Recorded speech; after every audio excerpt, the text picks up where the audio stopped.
He OD'd in front of me, and I could hear my ex-partner walking through the hallway, but it was the way he was walking, it was like he was shuffling along the carpet, and I knew instantly something was wrong.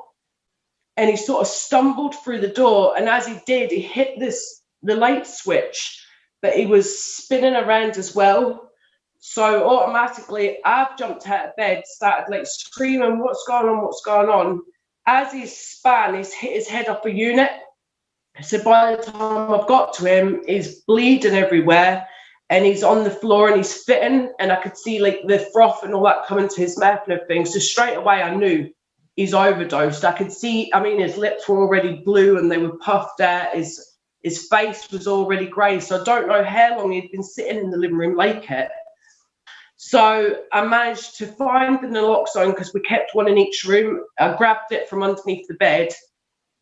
Because there was blood all over my hands, been trying to like grab his head and stop the bleeding. It was slipping, trying to get it undone. So that was making me shake, and I was panicking even more. And because he was fitting, it was making me proper panic.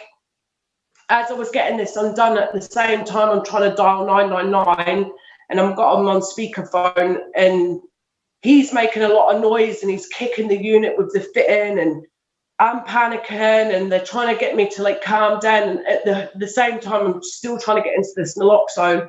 I've eventually got into it. I've put the needle and things on, and I've put, because there's black lines to where you need to push the first bit into, then if they don't come round, you're supposed to push it to the next black line. Well, I put it in his leg, I pushed to the first black line. He was still, it wasn't fitting as bad by then, but he still wasn't coming round. So after probably a minute, I just panicked, and I took the rest of it and I put it into his arm, and I just put the whole lot in. By this time, the ambulance had come to us. They were running up the stairs. They were there within a matter of minutes, a couple of minutes. When they come up and sort of sat up as they were running upstairs, and as they were coming in the bedroom door, because I shouted to him that we're in here, as they were coming in the bedroom door, he's like sort of jumped up. I think he's got a fright, and he started to run around the room. He was all incoherent. He was sort of babbling, and he was like he was panicking that these people were coming near him. So I was trying to have to calm him down. Eventually he did. I was panicking because I knew I'd put the whole lot of the naloxone into him, and I thought I'd done something wrong. So I asked the ambulance, I just put the whole lot in. I said, I don't know if I've damaged him. I said, I've just panicked. And he's like, no, you're fine. He said, it's not going to do him any damage. You should have really put it to each black line. He says, but you're fine. You've basically saved his life. He's all right. But yeah, it was a really scary experience with him bleeding and all that as well. I mean, because he was fitting and his head was moving a bit, the blood was just going everywhere. And I think because obviously his heart was racing, and it was really scary. It was, and the froth and all that coming from there. I honestly thought like this was it. He wasn't gonna, if he did even survive this one, I didn't think he was going to be right, with the smack to the head and the way his body was fitting. I just didn't think he was going to be 100%, which luckily he was.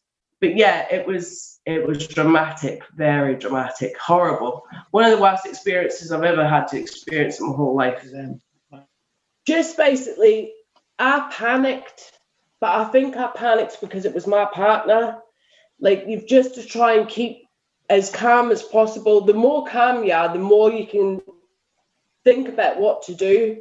I've always thought, like, why does the police not have what the ambulance have? Because in them few minutes, that could help somebody. It could save their life.